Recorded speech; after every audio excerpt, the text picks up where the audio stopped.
So Deepak, you want to start the introduction or something? Okay, good morning everyone, and thank you for joining us for this session on SATCO PMS, covered by Mr. Nitin Raheja and Varun. We will be covering a little bit of macro and then coming to the strategy specifically and any stocks incoming and outgoing. And after that, we will take the Q&A. Over to you, Nitin. Thank you very much for joining you. Very good morning, good afternoon to everybody, and thank you for giving us your time on a Saturday afternoon. We have been doing this regularly, and the last month we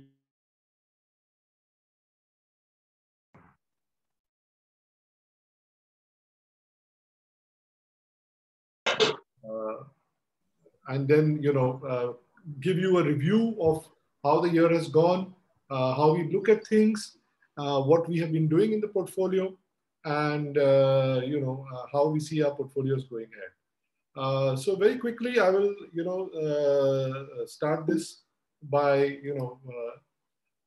looking at what's happening from an economic perspective and the macro perspective. So macros have been looking good ever since the revival started somewhere around October or November of last year, and month on month we've seen a pickup happening across the board. However, of late in the last 1 month, there have been some indications of a flattening out of the growth curve. The growth yet remains robust, mind you, but the growth curve seems to have shown some flattening out. Year on year, when we will look at numbers, they will look very nice. So if I were to lead you through this, the PMI indicators, which is basically month on month where we stand. As you can see, last year, as far as manufacturing was concerned, it fell to as low as 27, and then it came back, and we are right now running at pre-COVID levels. Mind you, when we say pre-COVID levels itself at a point of time, we were talking of a 5%, 5.5% growth in the economy, and which was the pre-COVID level as such. So we basically reached there. In the middle, we had bounced back, and that was due to a lot of destocking and due to the fact that channels had run empty, that we had touched all-time high PMIs of 56 and 58, 59. But now we are back to pre-COVID levels. Similarly, as far as the services sector is concerned, the services sector had taken a huge hit because that's most prone to one-on-one interaction. So retail, whether it was hospitality, whether it was entertainment, whether it was travel, these are huge contributors to services sector. But that sector had taken a dip, which was even more sharper and had gone down to almost 5.4, as you can see, which has now bounced back quite smartly, and it is once again it is back to pre-COVID levels. But like I said, that curve seems to have been showing a flattening impact in the last few months. Once again, year on year, when we will see the numbers, it will look really good. But the next sort of leg up, incidentally, PMIs above 50 are regarded as growth. Below 50 are regarded as degrowth, as such, just to set context to it. GST collections have been robust. They have actually been touching all-time highs. The kind of GST collections that we are seeing now is just fantastic. And this augurs well for the economy as such. But again, these GST collections come to us with a lag impact. So when we look at it, this is we are talking of the figures for the month of Feb. So when the March figures come out, we hope it is good. But but even if it remains at this level, it's a healthy collection from the government perspective. The consumption indicators, whether it's petroleum products, whether it is freight, you saw that peak around November, December, which is traditionally the festival season when demand actually is very buoyant. But otherwise, it seems like while COVID is there, but numbers of broad numbers that seem to be coming out seem to indicate that we are now almost close to or at pre-COVID levels across all sectors, except possibly hospitality and entertainment and restaurants. But otherwise, we are. Uh, uh, a large part of this growth has essentially been led by this huge focus on infrastructure by this government. So I think very clearly the government realized that India has traditionally always been a consumption-oriented growth economy, unlike China, which has always been a investment-led economy. What investments does essentially, if you think about it, is that investments really give you a lot of visibility as far as your growth is concerned. So, for example, if you are, let's say, you're conceptualizing a large power project, right? You pretty much know how much of steel you're going to require. You know how much cement you're going to require. You know how much labor you're going to require. You know that it's going to take 3 years or 4 years for it to get executed. So there is a great deal of visibility, vis-a-vis infrastructure and investments is concerned. So the government probably realized that COVID is yet around and domestic consumption can keep fluctuating. So they have sort of, they decided that, they would focus on the whole infra. So there's a big allocation happening to roads. We saw the numbers which came out, which talked about the highest amount of road construction that took place last year. Railways, there's a very ambitious target to almost for 100% electrification of roads by December 23rd. That's huge and ambitious. There is this whole Jal Jeevan water infra focus to see that there is water which reaches every house. Affordable housing has been around and has been doing well. Metro, we know, and energy focusing on renewable energy focus. So there has been this big focus, and I think this has helped. If you really, when we talk to construction companies, when we talk to infrastructure companies and EPC companies, we are seeing all of them running with very, very strong order books. So, which is what then results in steel demand, cement demand, and so on and so forth. So I think the government realized that consumption in the short term could be impacted due to COVID. So they've tried to substitute, although it's very difficult because consumption is so large for India, but they've tried to bring in this whole infrastructure focus to see that we are growing at a much faster pace. The RBI has done its bit. It has maintained a hugely accommodative stance. It has ensured that there is enough liquidity in the system. It has ensured that weak institutions are supported, and all of this has meant that there is no shortage of liquidity or money. In fact, if any, there is more liquidity in the market with banks today, with more FDs coming their way, then they're able to deploy. So, and then this is happening with finance costs being cheap. Mortgage lending rates are at all-time lows, and so on and so forth. So finance costs have for well-rated corporates, they are getting money at really, really, really cheap prices. So, so RBI has also committed that they will keep this accommodative stand. So vis-a-vis earlier their role where they were more focused on inflation and fighting inflation, the stance now is pro-growth. And to that extent, they are even ready to live with higher inflation numbers as such. And they've talked about 4% with plus 2 minus, that means you're talking of 5 to 6% inflation. So all in all, it's it looks like if you have 5% inflation, you have growth coming back off a small base. I mean, we are looking at FY22 being a big year, although a little misleading from a perspective of because last year first 2 quarters were completely washed out. But nevertheless, year on year, you will see a big year coming for FY22. The spoil sport has been this second wave of COVID that has come.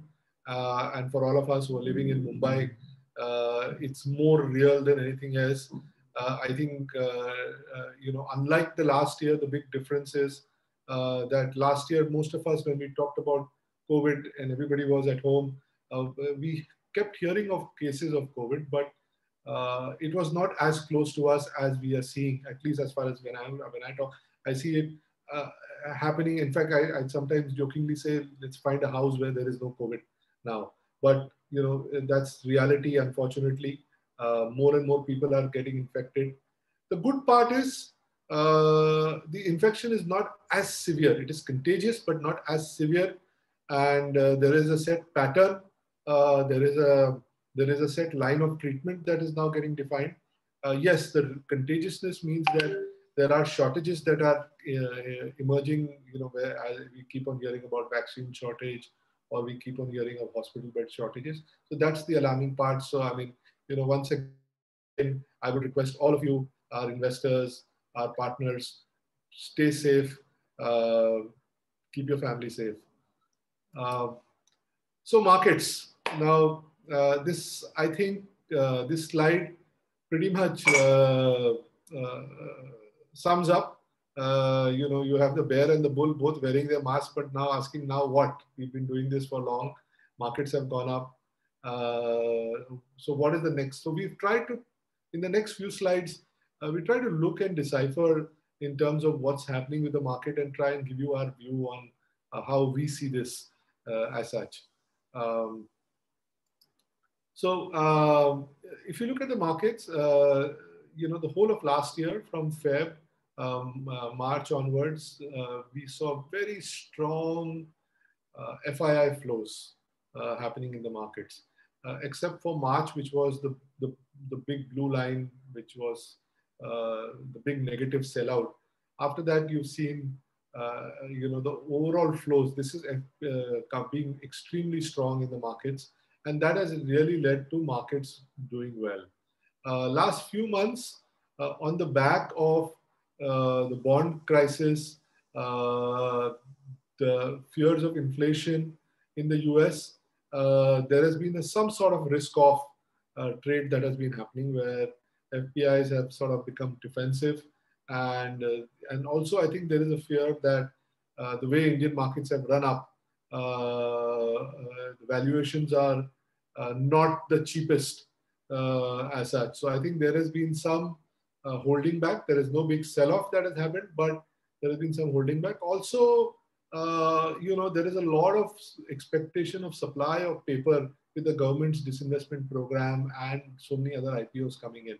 So overall, they are not negative, but I think they are cautiously holding their investments for the present moment. And that is meaning there is reduced liquidity flows into the markets.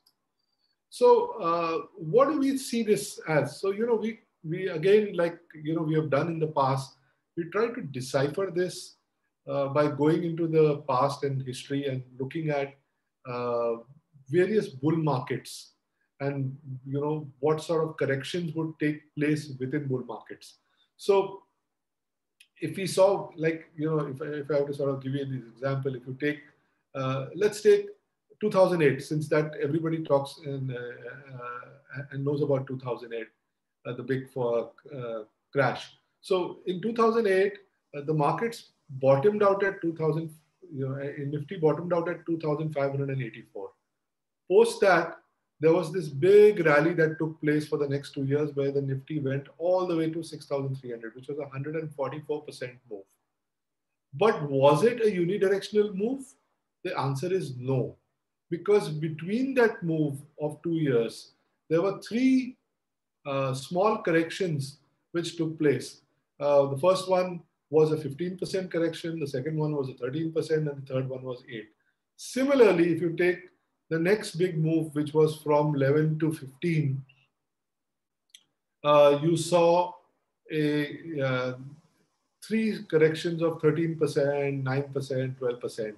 So after every bottom, the market makes a big move, and within that big move, which typically average have seen big numbers from anywhere from 80% plus onwards.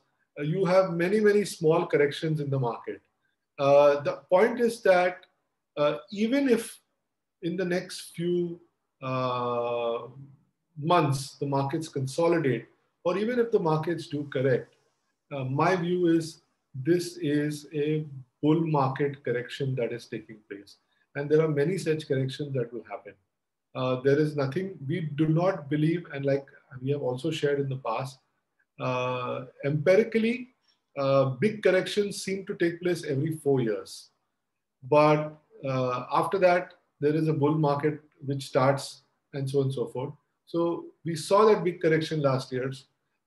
It sort of ties in very beautifully with the fact that all central banks have talked about having easy liquidity and easy money around for the next 2-3 years. So our own view is that we in India, as well as the global economy, seem to be on a good path. Can there be a correction? Answer is yes. What could be the nature of the correction? Can there be a 10%? Can there be even a maybe 13-14% correction? Answer is yes. But you have to, stick through that pain of intermittent corrections if you want to make the kind of money that you are seeing that can be made in the bull markets. So to sort of summarize how my view on this overall macros, it is, domestic indicators continue to remain robust, although there's a slight flattening out. There is huge policy support that is being given on the demand side. To stimulate demand, there is infrastructure spending focus that has come into play. Agriculture continues to remain robust after many good years of monsoon, and a further good monsoon expected this year. Interest rates are low, which are leading people to consider even investing and buying apartments and even spending money. On the other side, also low interest rates also mean that infrastructure projects actually look more viable. On the supply side, the RBI is addressing it by ensuring ample liquidity in the economy. The government has also, on its part, pushed back its fiscal glide path, means it's ready to live with higher fiscal deficit. That higher fiscal deficit means that they can borrow and invest in infrastructure and infrastructure initiatives. They are also using asset monetization as a big initiative, which is disinvestments. They're using InvITs as a tool to sort of raise money, whether for large institutions like NHAI or Power Grid Corporation, and so on and so forth. COVID and commodity inflation remains a concern, and that is more so. Commodity inflation is more due to a supply side bottleneck. I think it is commodity inflation is going to have two legs to it. One is there is a slight structural leg, which is led by the fact that China is now, for example, investing more and more in environmental regulations, which is driving up its cost of production. So that is driving a little bit of inflation, but more it is supply-led inflation. And commodity being the nature of commodity being what it is, eventually supply catches up. Because if you make super profits, there is more capacity that comes online. Supply catches up and then again comes. So it's a short-term phenomena as such. Markets, as I said, are entering a consolidation phase over the last 2 months. We have seen valuations are pricing in. I think the way the market is looking at this is valuations have gone up and are pricing in a very strong FY22 number. Now with COVID around, sort of resurgence coming about and inflation, I think markets are being a little circumspect and watching in terms of the strength of this growth number that will happen in FY22. If it pans out the way it is expected, I think after a few months of consolidation, markets should once again start looking up. And so, my own belief is that the economy is poised for a strong growth over the next few years. Consolidation and corrections will keep on happening. The idea is to stay invested, and ultimately, wealth is made by the time you are in the markets, not by timing the markets. It's a very old adage. It's been talked about. It's been actually, for most people, we do the same thing as far as we follow this adage for our businesses. We follow this adage for our physical investments. So whether we have invested in gold, whether we invested in property, we will probably hold it for years and be happy to see a steady long-term appreciation. And then typically all the real estate, if you see over 30 years, 40 years, has given good returns. But when it comes to equities, for some strange reason, just because we have an option to take a decision to be able to sell or trade, we seem to forget this old adage. Ultimately, you're investing in pieces of companies, and companies will always grow through times and create value as such. I will now, get into our growth and momentum portfolio, where I will request my colleague Varun to run you through how the growth and momentum portfolio, sort of encapsulate how the last year has been, what are some of the things that we did, how the model portfolio is structured, and then I will sort of come in and summarize the growth and momentum portfolio. Varun, would you like to take it forward? Yeah, thanks, Nitin. Thanks for that summary. I hope I'm audible. Yes, you're audible. Please. So I would like to talk about our growth and momentum strategy. This is our flagship product we have been running since 2012. Clients who have been with us since inception will have seen a compounded annual return, net of fees, in excess of 25% over this period. Total return would be in excess of 700%, against which the broad market index, which we use as our benchmark, the CNX 500, has only returned 14% on a compounded annual basis and about 240% on a total return basis, as can be evidenced by the chart, by the table.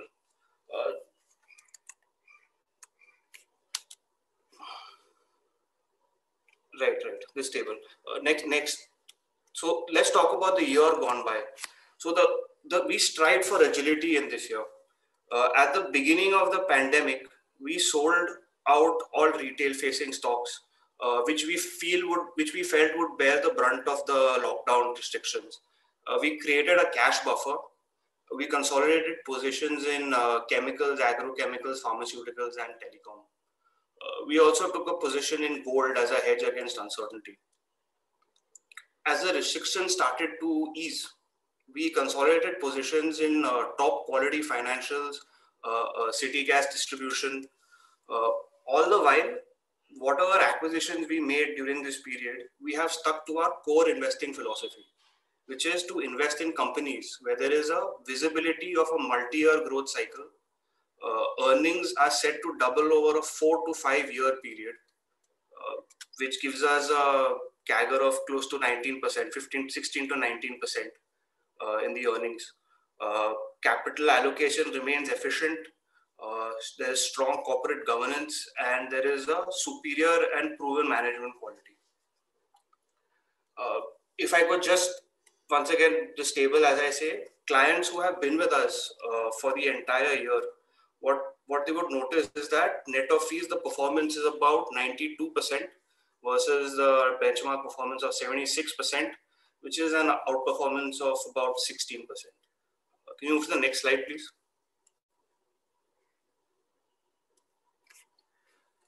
Right. So what we are trying to show over here is what has contributed to our performance in the year gone by.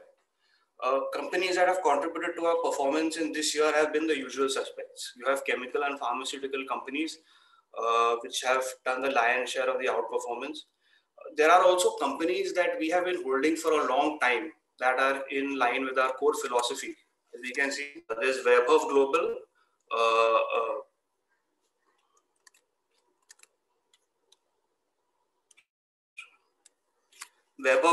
Deepak Nitrite, Apollo Tricoat, Gujarat Gas. So we've also wanted to show our laggards. Our laggards have been Bandhan, Bharti Dhanuka, and Insecticides India. What we've done for our laggards is that we've essentially reanalyzed the investment thesis. If the investment logic is still valid, we continue to hold the position. If there are any changes in the internal or external environment that we feel negates our investment thesis, we have exited the position. Can we have the next slide, please?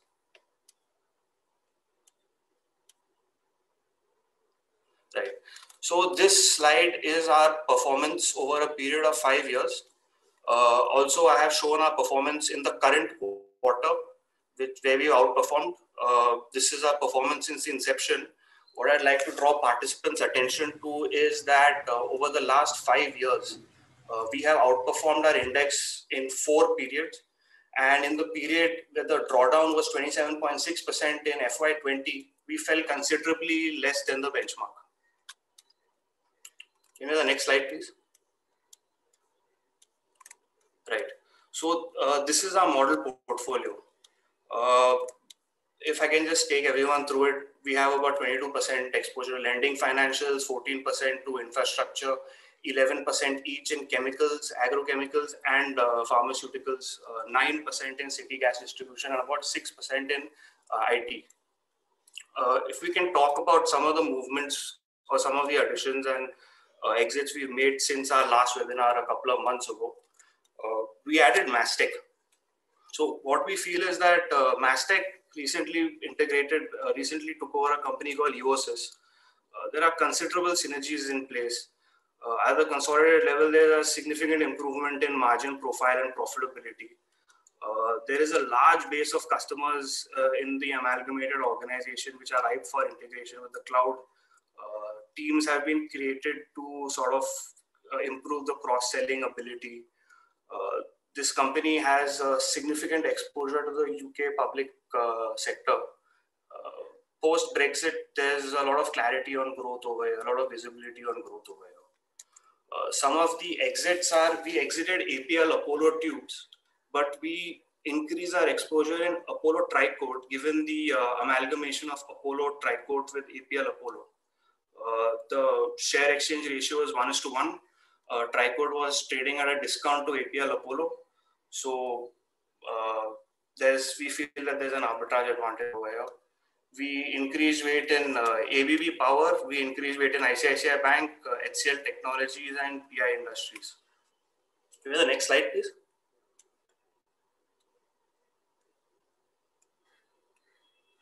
Right. So essentially the next couple of slides, what we've done is we've presented the performance of our portfolio companies in the last quarter. As you can see, the revenue growth at the average level has been 25%, the operating profit or EBITDA growth has been 48%, and the net earnings of profit growth has been 61%. We've broken it up into non-financial and financial companies. On the next slide, we'll see the financials. 12.5% net interest income growth versus 18% net earnings growth. Next slide, please. So I'd just like to take our investors to some of our investment themes. Consolidation in lending financials. Large financials are finding it much easier to raise capital. They have better access to capital, better distribution franchises, lower cost borrowing franchises, and greater adoption of digital for both for underwriting and as a sales force multiplier. Consolidation has been happening in this sector for the last 3 years. Consolidation will continue. We hold 5 financial lending companies, which we would have seen in the previous slides. Top quality price. Next is China Plus One and PLI, production linked incentives. So essentially, we feel that the pharmaceutical and chemical sectors are poised to benefit the most from PLI so far. Most of the companies we hold have some level of cost advantage on a global scale, and the majority of the products are exported to regulated and developed markets. Clean energy, gas distribution. Government focus on increasing energy share from natural gas has been part of the long-term mandate. City gas distribution is a priority sector. There are some SOPs which have, in terms of sourcing gas, which the city gas distribution sector receives. Outright ban on use of alternate fuels in specific geographies. certain parts of Gujarat, parts of NCR. And the government has been consistently expanding the markets by auctioning of geographical areas every year. So there is significant room for growth, there's significant visibility for growth. Cloud integration. One of the effects of the pandemic has been the global shift to cloud integration and increased use of analytics and digital tech. IT companies are in a position to benefit from this. The infrastructure is in place. We see a multi-year growth cycle here, doubling farmer incomes. This has been one of the key USPs of the current government. One of the ways to double farmer incomes, apart from better mechanization, is to improve crop yields. This is going to be achieved through higher utilization of better quality agrochemicals. Next slide, please. We can run through our newer strategy now. Back to you, Nitin.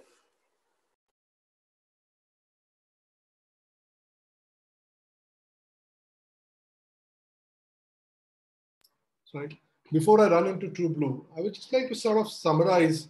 Growth momentum has been our flagship product. It's been something we've been running for almost 9.25 years.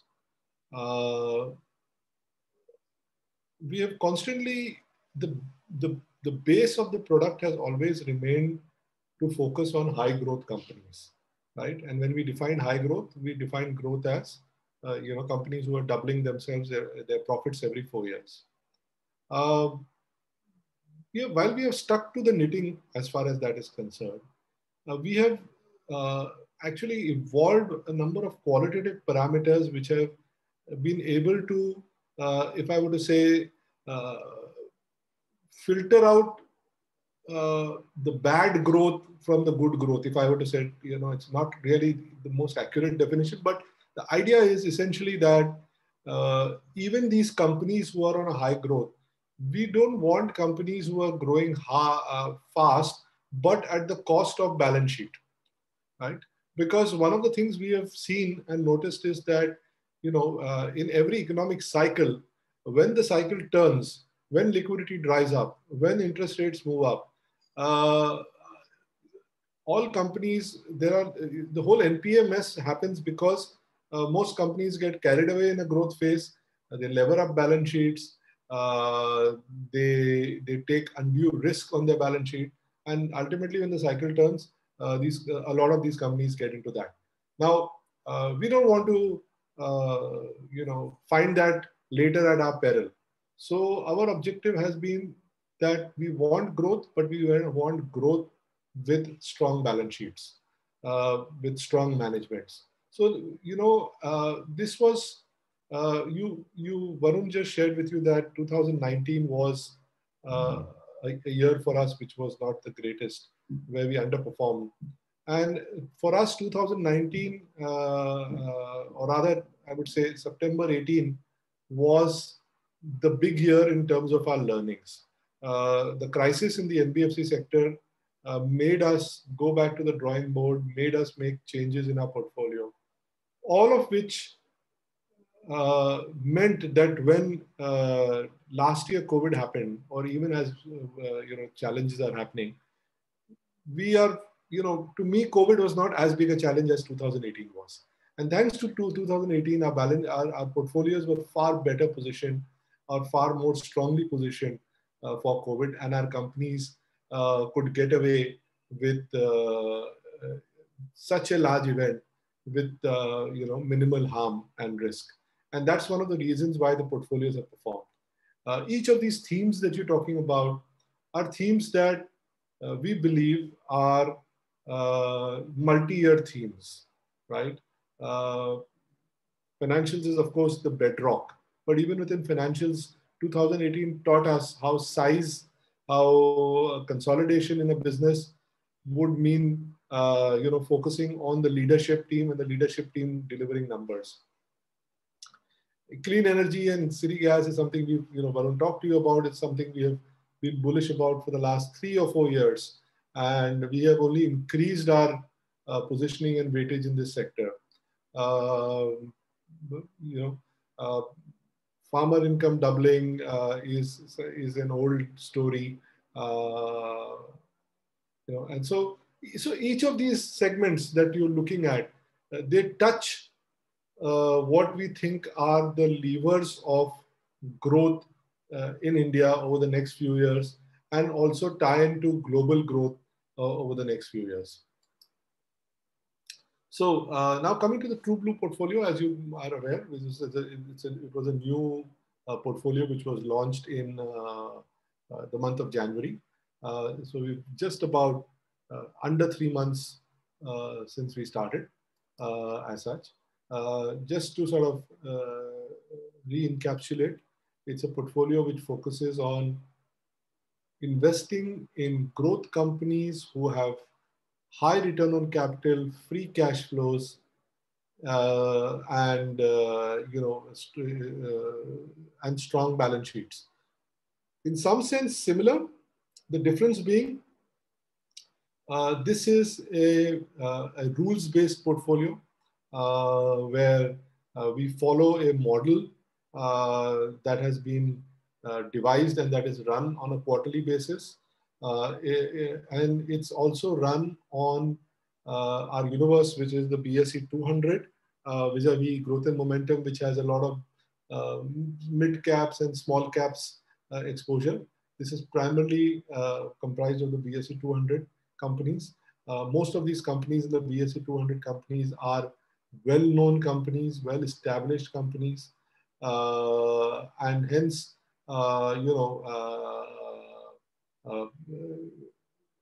the whole objective was, can we identify out of this lot a company which in our definition of blue chip comprises growth, balance sheet, cash flows. So TrueBlue, as it started in January, you can see it underperformed, but that was only, we started in mid of January. And even there in mid of January, essentially for our clients, we had just started investing in a gradual manner and so on and so forth. February was a month post the budget when the markets went ballistic, and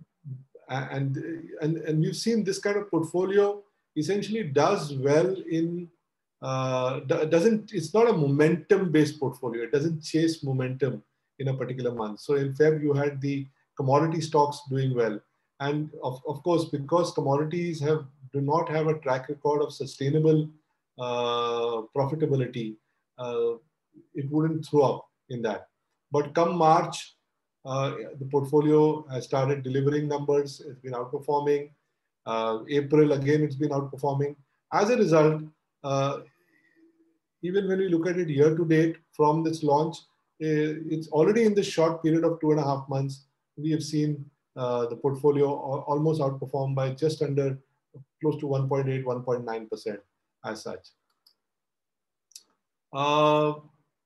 The model portfolio of TrueBlue, as you can see, there is a heavy orientation towards financials as such. But you can see the quality of financials that sit there. Chemicals is the next big bucket. Pharma is the other big bucket, and technology. Now, all these are in some sense also prevalent, as you would see out there, except, as I said, the fact being that the growth and momentum is more forward-looking, while the blue chip portfolio really looks at established empirical data from the past to invest, and so on and so forth. Some of our top gainers out there have been, Gujarat Gas, Mindtree, Aarti, SRF, and PI. While our losers have been, really the financials. If you see, 3 out of the 5 are financials, and so on and so forth. We are not too. We think that if I look at the TrueBlue portfolio, as I said, I've already sort of run you through this. This is how the daily NAV of the TrueBlue has moved. As you can see, it has made a big breakout from April onwards. So, summarizing, TrueBlue is a low-touch portfolio with changes being made on a quarterly basis. It's in the short duration since its launch, its performance has been in line with the back-tested numbers. It has shown much lower volatility compared to the benchmark. We've seen on days when the markets correct, True Blue really does not correct a lot, and that's where it keeps collecting alpha. Portfolio was launched, so we got invested in a gradual manner when we launched in January, considering that just in the run-up to the budget, the markets were on fire. So we think that as markets enter a period of uncertainty, there is a flight to quality, and a high quality portfolio like this should outperform in such periods. Thank you, and we can take questions. Please enter questions in the chat box. We'll take them one by one.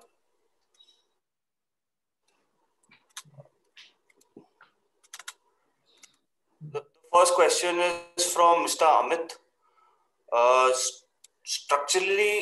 Structurally staying invested in laggards, or will we exit? How and when do you take that call? Some texture on why we exited and what we exited to help understand rationale. I can take this question. Sure, go ahead. Okay. So I'd just like to bring two companies to the forefront over here. One was a successful exit. That was IOL Chemicals. IOL Chemicals is the largest manufacturer of ibuprofen API in the world, about 35% market share. A significant manufacturer of ethyl acetate as well. What we saw, and we've been following this story since 2018, is that they are the lowest cost producer. The demand for the API ibuprofen API was growing. And as such, the commodity price was also on the up move. When the pandemic happened, there was a shortage. This company is fully backward integrated in terms of ibuprofen and ethyl acetate. As a result of which, a significant re-rating happened, and this company contributed significantly to our performance in FY21. What we noticed after the third quarter is that the price of the API started to come off. Globally, there was an increase in the facilities manufacturing the API, BASF, SI Group, and we felt that there would be pressure on the price. So we took profit and we exited. So this is an example of a successful exit. A laggard. Let me take the example of Bandhan Bank. Bandhan Bank is one of the most profitable banks, or the most profitable bank in India. The biggest microfinance or micro lending institution, run by Mr. Chandrasekhar Ghosh, who's got probably the deepest understanding of how the market works. We were tracking the collection efficiencies in the markets in their core markets over the last 3 quarters. And when we entered, what we noticed was that the collection efficiency was on a steady up move. What happened was, all of a sudden, elections in a couple of key states created pressure, whether both parties were as part of the political promises trying to forego or forgive the loans. As a result of which, the customers stopped paying and the collection efficiency dropped. We felt that this is a negative. In the third quarter, there was a significant amount of provisions which were created, which impacted the profitability. And we see that there is still some pain in the short to medium term. We decided to exit. I hope that answers this question. If you're asking me, Amit, that what is the criteria for exits or laggards? So look, when we talk about laggards, look, in a portfolio of say 20 or 25 names, there will always be winners and there will always be laggards. Our criteria for exiting laggards is essentially if there is a change in fundamentals. Okay, just because the stock price is a laggard in the short term and the company is delivering numbers almost continuously, we will not necessarily exit the stock. For us, as I mentioned, the deciding factor is the company doubling its turnover, its profits every 4 years? One. If that is happening and the valuations are not stretched, then in that case, we will not exit as such. But if we find valuations are over exuberant, we might decide to exit at that point of time. But if the valuations are over exuberant, by that logic, they are not laggards any which way. So my point is that it is fundamentals which will determine whether we stay or whether we exit laggards as such. I'll give you a case in point. IOL is what Varun was talking to you. For a very long time, IOL actually was going nowhere. It was very cheap. It was delivering numbers. It was going nowhere. But when it made a move, all in all in such a short duration of time that it compensated for the period that it was acting as a laggard. So it's basically and the reason we got out was change in fundamentals. So that is the key element why we would exit.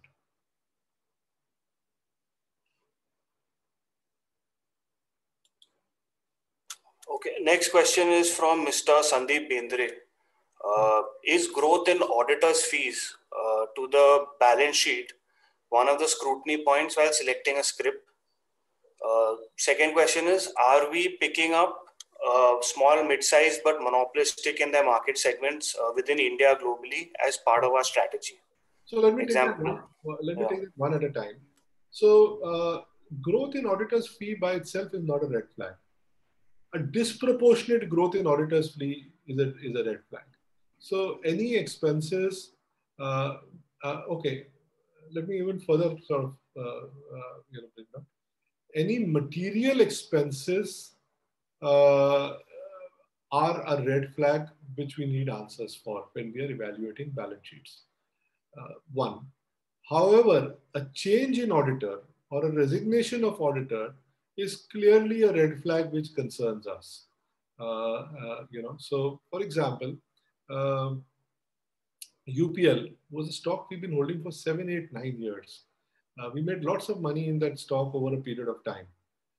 Last year, there was this whole issue with the auditor changing and there were concerns. So things like those become red flags for us. When an auditor generally gets changed,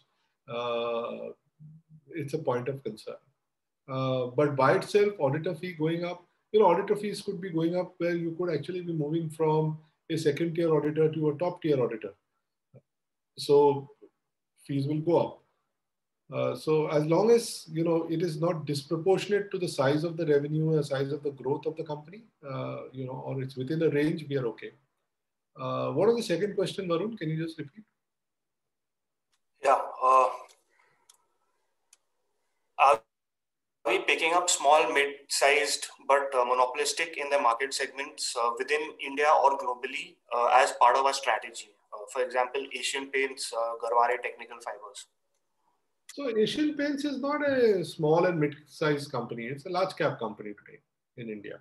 But yes, so when we look at evaluating any company, whether it is small, mid, this thing, well, growth is the first filter. What is the quality of the growth and the sustainability of the growth that becomes our second filter? Now, generally speaking, companies who have sustainable growth that happens over periods of time are companies who are actually creating these sort of moats around their business. They're sort of establishing market leadership, because if a company is growing sustainably over a period of time and growing faster than the market, it is obviously establishing some sort of moat and some sort of market leadership. So these are the questions that we look at and we ask answers for, and we try and gauge with companies. So that could be one element. Also, what would typically happen is we look at some of these small companies or mid-cap companies to see also what is the size of the market opportunity in which they are dealing in. Is there, multi-baggers or money is made when a mid-cap company transitions into a large-cap company? as such. That means it has got many years of sustainable growth, many years of sustainable profitability and margin. And so when we see those attributes happening in some of these companies, that's when you make those kind of money. So that's the second thing that we typically look at. We also look at very aggressively at the quality of the management. We try and look at how focused is the management on a business, or does it have its sort of hands in many pies, in which case, is there a possibility that they could be using the shares of this company and pledging it to raise money for the other company? And we've seen in bad times, minority shareholders actually bear the brunt of the damage when some things like this happen. So, so that's the other element. And the third is, as I said, is we are very, very focused with all these companies as far as their working capital is concerned. What is the price that they're paying for growth? So we look at all of these elements, when we are looking at such companies. Okay. Next question is again from Mr. Sandeep, from Mr. Vivek Jindal. I'm sorry. There is no profit growth of profit in Bharti Airtel. What is the rationale behind the investment? Good question, Vivek. So, when you look at Bharti Airtel, there are two elements to it, right? So when we invested in it last year during the peak of the lockdown, one of the clear stories that was being played out was that data consumption was going up by the day. With all work from home or work from anywhere, whatever you call it, data consumption was going up, whether it's from work or whether it's with regard to entertainment. Secondly, the whole industry had started consolidating itself. All the AGR or the regulatory matters were behind because Supreme Court judgment had come. Everybody knew this is what has to be the payout. This is the time duration for the payout. So regulatory matters were all behind.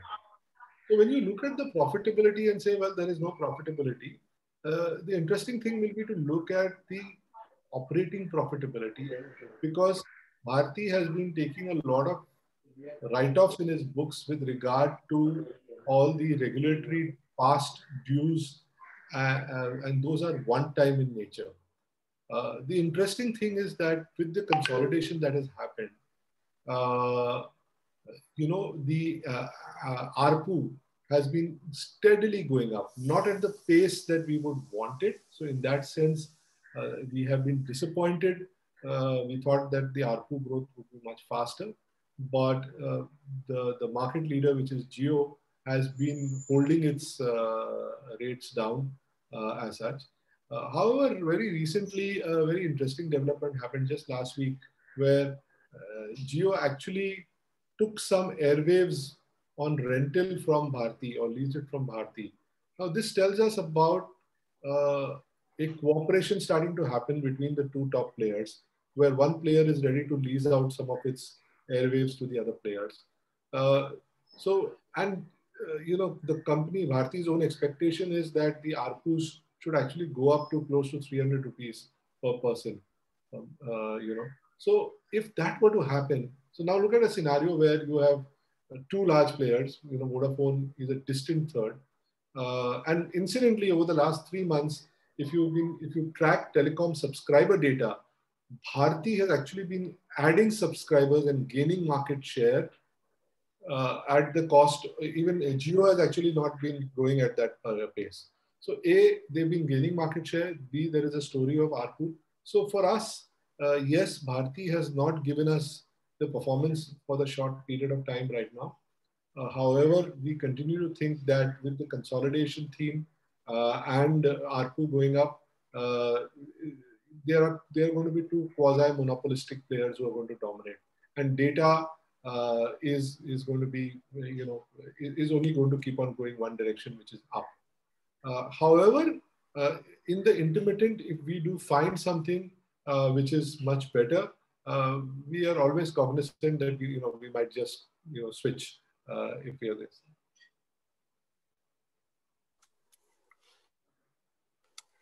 Yeah, sorry. Next question is again from Mr. Amit. Your views on emerging trends across domestic equities and global equities.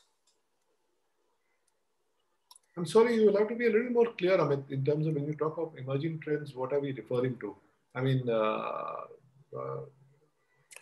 you talking of emerging trends in the economy? Are you talking of things like um, uh, the whole clean renewable space? I mean, so if you could just sort of, okay, I think Amit has just put it down. He's talking of semiconductors, AI, ML. So yeah, so clearly, I think, you know, if you look at it from a domestic perspective, India has sort of, you know, if you know, India has always been a little late to the game, but once it enters the game, it has always sort of leapfrogged. So, for example, if you take telecom, India has made giant leap in telecom. It was you know, it was late to the whole mobility game and so on and so forth.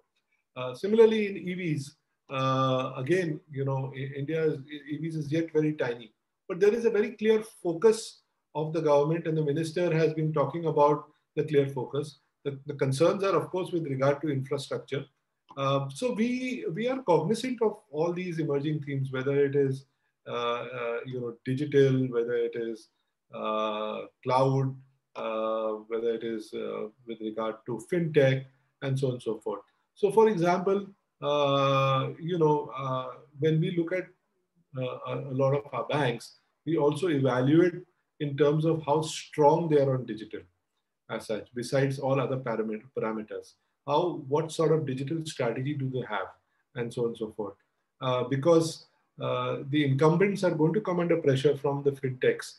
But the fintechs are not going to have it easy because more and more regulation is going to come. Right now, they're operating in a very low regulation world. So this whole space, now, the point is, I'll tell you, when we look at businesses who, from an investment perspective, who are doubling their profitability, a lot of these businesses are at that stage where they're actually burning money and capital. And of course, we don't even have that sort of opportunity to invest in such companies. But yes, you know, for example, I will tell you about a company that we own called ABB Power, or it's also called Power India. Now, Power India is one of the leaders in flash charging technology. They're already working on a solution or a pilot project with IIT Chennai, and they're working with Ashok Leyland on flash charging technology with regard to electric buses and so on and so forth. So it's very tiny for them today, but it has the potential to be a very big one. Again, they are into grid electrification. They are into the digital space because they are working on data centers. So we are looking at having such opportunities. For example, if you take the digital opportunity, we are playing it through the IT companies, such as Mastech, such as HCL Technologies, and so on and so forth. So we are keeping our eyes, and wherever we find such companies who fit our criteria, you know, we are most definitely cognizant and looking at it.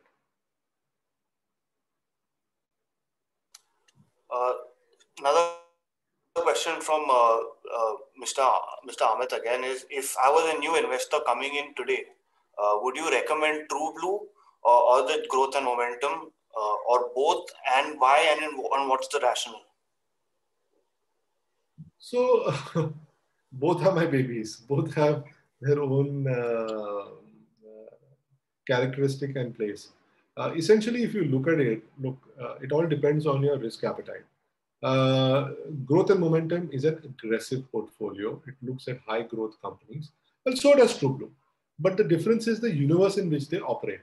The Growth and Momentum operates in the CNX 500, which is a larger universe which comprises small cap companies, and which looks at companies who are growing which we think will double themselves 4 years from now. So there is a analysis and there's a leap that we take in trying to evaluate that. When we look at TrueBlue, the approach is more clinical. It looks at, well, how have they done over the last 2 years as such? Are they meeting the criteria with regard to numbers? And then based on that, a portfolio is drawn up with regard to that shortlisted. And again, the universe is the 200, which are little larger market capitalization companies. So both the companies have their own merit. The True Blue essentially works with more established names, while Growth and Momentum, as I said, is pretty much a portfolio across caps. So. Next question is from Mr. Vivek Jindal again. There are many companies with strong performance and moats like Titan and AU Small Finance Bank. What is your view on these companies? They're very good companies, I said. So, but you know, for example, I mean, Titan is a fabulous company, right? We just sometimes don't understand the valuation of Titan, and so while the company is doing well, it is growing. It doesn't fit into our criteria, but it's a great company. There is Titan, and the other one was, which was the other company, Varun? AU Small Finance. AU Small Finance is something that we have evaluated and looked at, but we're trying to fit in to our financial portfolio. You know, right now, you know, if you look at Growth and Momentum, we have a 22% exposure to financials. The market exposure or the index exposure is far more. The reason we have not gone the whole hog in financials, in fact, you know, during the last year, we had reduced our financials to 15%. Now we are at 22% lending financials. We have not yet gone to the whole hog. We would like to be probably, you know, given the weight and the growth curve, somewhere close to 25 and 30%. Because of this fresh outbreak, because of the fact that the Supreme Court judgment very recently came on the compounding of interest and so on and so forth. So we are just sort of watching the books. Also, credit growth has not yet picked up to the level because retail consumer growth has been sort of, you know, struggling if you see the HDFC Bank numbers. So we've sort of kept ourselves, but yes, AU possibly, yeah, could, you know, we could be having it at some stage going ahead whenever we decide to increase our overall financial exposure. Just a comment is any question, any participants who have questions, please put it in the chat box. One more question is ESG as an underlying theme for future investments in either of the strategies. So yes, I think ESG is a reality. And I think ESG will make a tremendous difference going ahead. I think I was just sharing this with my team, and I was sitting with a friend of mine who has done a full course in ESG. And he was just explaining to me that if we were to meet all, or globally, if all countries were to meet the commitment of the Paris Agreement, it would mean a lot of business models would come under tremendous stress and strain to become ESG compliant, which could mean that what we sort of traditionally compute in terms of the DCF-based valuations could change absolutely dramatically. You know, whether it is cement, whether it is autos, and so on and so forth. How is it happening? It's a space that we are watching very closely. How is it happening? I mean, you know, if you talk to some of the ESG guys, they will give you almost alarmist numbers because there is no industry which is immune to ESG as a concept. ESG investing has started taking off, which, you know, by which companies who are more ESG compliant, you know, will actually do well. But ESG is such a broad criteria. So for example, I was this expert in ESG was just telling me that if you take a company like Infosys, which is one of the market leaders, which is always proactive, so they have established a zero carbon footprint. However, when it comes to social diversity, they yet have a long way to go. So will ESG impact the way investments are done? Answer is yes. Are we looking at? Answer is yes.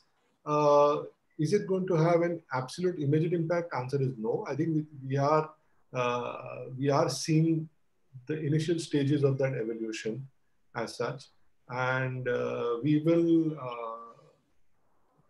respond and make changes as and when things happen. Next question is from Mr. Gautam.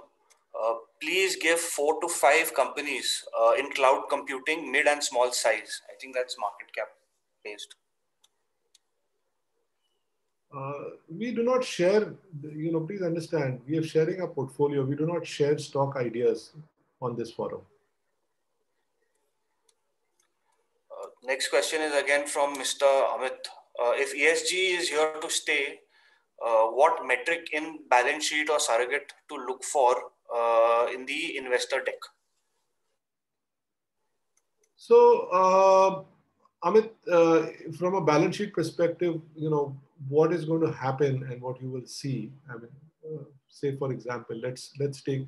I was talking about the China example, right, earlier, and how China is becoming environmental conscious. So clearly, you are seeing them spending more and more on.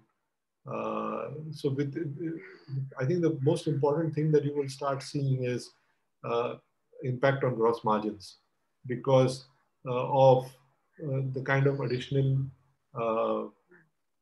costs that will go in reducing. So it's one of the clear elements is it's going to drive up costs for most people as such, right? And that cost at one level, and that cost would be at the first level would be at the gross margin level.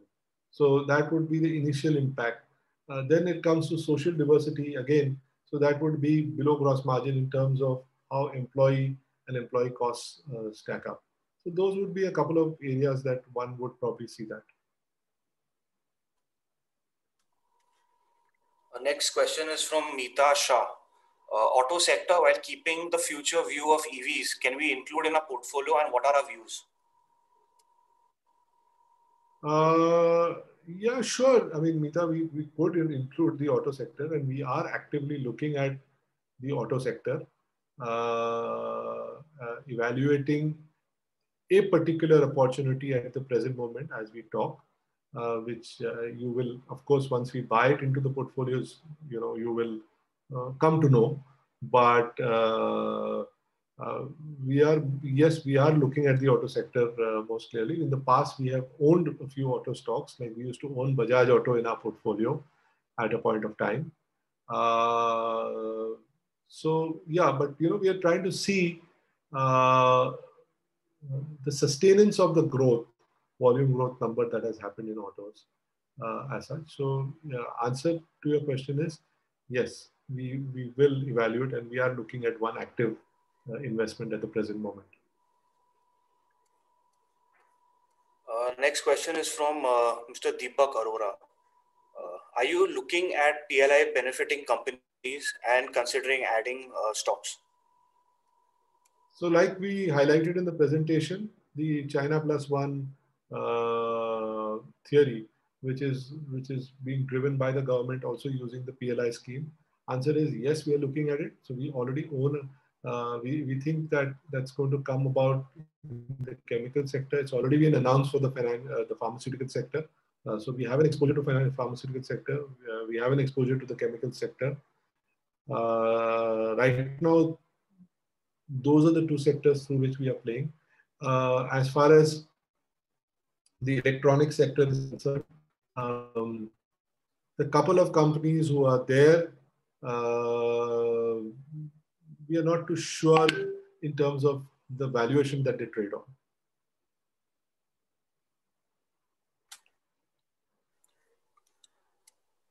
Question from Mr. KL Dingra. Views on metal and Adani companies. So metals seem to be benefiting from the commodity inflation that prevails, right? And as I said, within that, a lot of the sort of all metals like steel are seeing a structural jump because of the, China was always the cost leader and who also exerted cost pressures.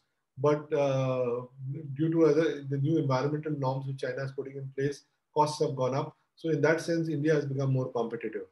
Also, with the duty structure being imported, put on Chinese steel, it's given a runway of growth for India. So steel will do well. I mean, commodities will do well. Unfortunately,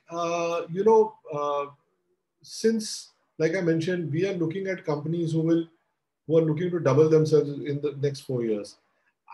I don't really know if I can predict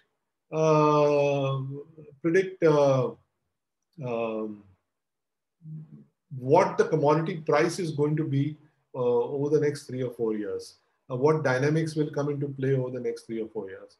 So for example, so the way we are playing it is a little different. So if you were to take, say, steel, right?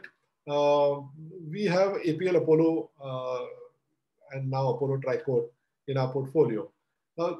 So demand for steel will go up, but demand for structural steel will go up, and these companies are going to benefit from demand, and ultimately they are processors. So they, whether steel prices go up or whether steel prices go down, that is a pass through for the customer. So but if overall demand goes up, volumes go up, that's how we are playing this cycle. There was a second part of the question also, right, Varun? One was Adani companies, metal and Adani companies. I think so. They've done very well for themselves. However, we are not sure about corporate governance, and we don't like the kind of volatility that those stocks have. So we have not invested. Next question is your views on future diversification tracks under TB, if any, say within above gold and or metal space specifically. I'm sorry, come again, please. Yeah, your views on future diversification tracks under True Blue. Future diversification. I'm sorry, I'm not very clear on the question. Maybe the participant can elaborate a bit on it on this. Yeah. The next question from Ms. Meeta Shah is the realty sector has not performed since long. Is it a good time to include it in the portfolio, and what are our views? So Meeta, we used to own a real estate company for a very long time in our portfolio. That was the only real estate company that we held. Real estate stocks have come back very smartly in the last 1 year. I think residential real estate oriented companies are doing well.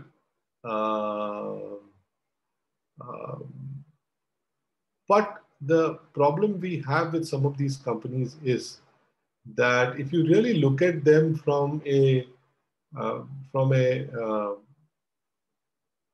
growth perspective, the growth trajectory is highly uneven as such in a lot of these companies. We know that, the whole sector is consolidating. The big people are grabbing market share and getting bigger and bigger. And some of the big people are also monetizing their assets. So yes, we would want to invest in something at some stage. But, right now we are very happy with our portfolio structure and we have enough ideas. So real estate has, a couple of peculiar issues. One is that liabilities tend to also be off balance sheet. and you sometimes don't know what the real extent of the liability is. Transparency is not the best, although it is improving by the day, especially among the larger group.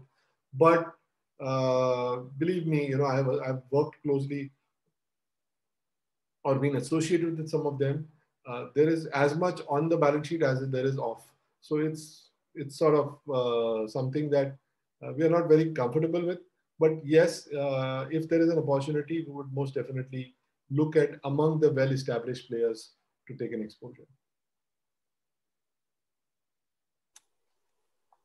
Next question is from Mr. Hemant. Target time for portfolio to double value? I hope 4 years. I mean, 4 years is what we look for doubling in terms of our profitability of companies. So,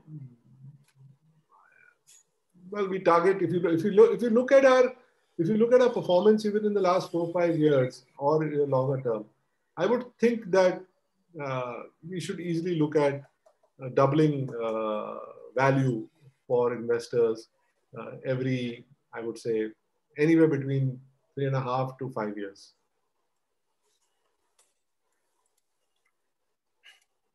A question from Mr. Vivek.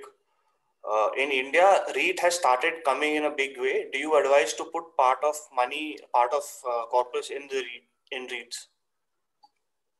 So REITs is a good instrument to work with, and more so, I think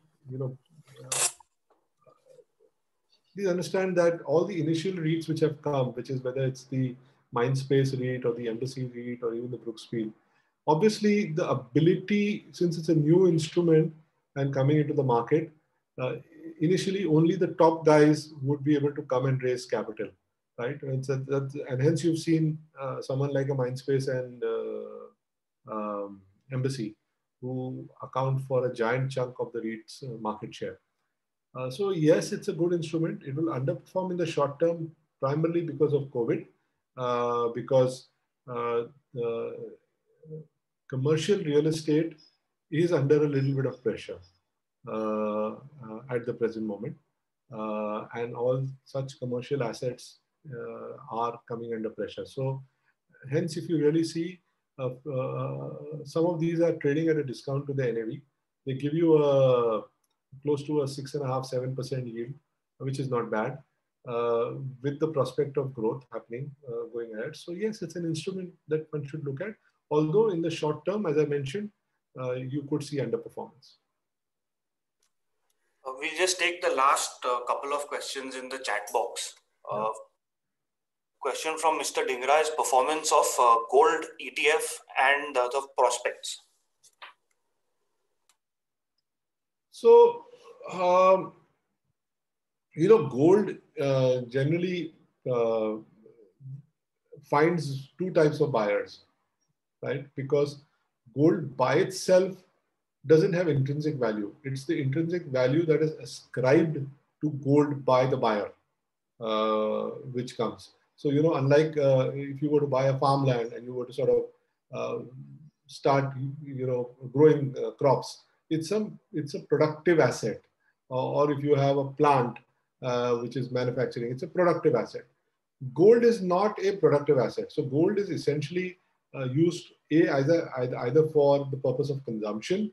Where Indians love gold, to make jewelry and so on and so forth. So that's consumption.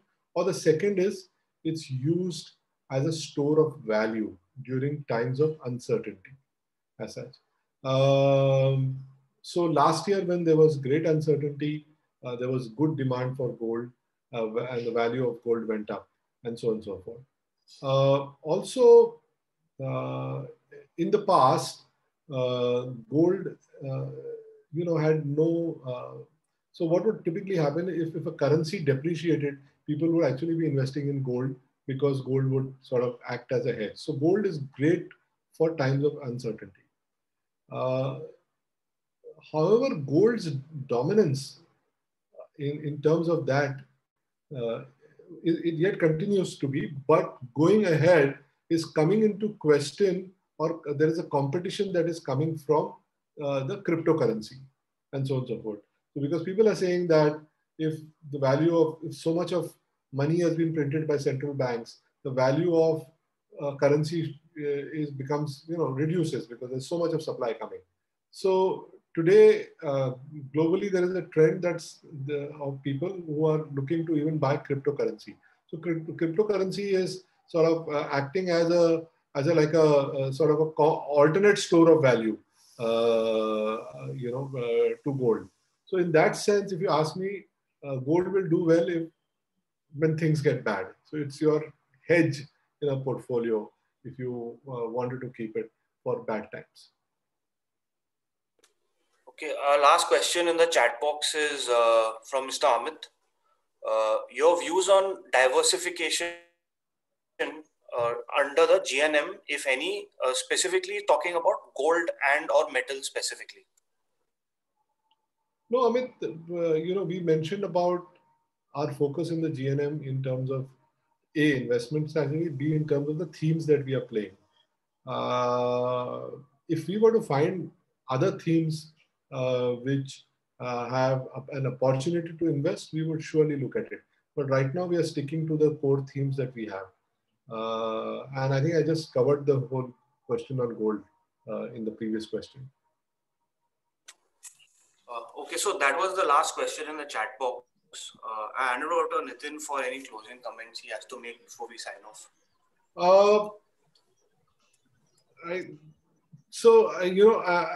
Thank you everybody for the time that you have and the very active questions that you have asked.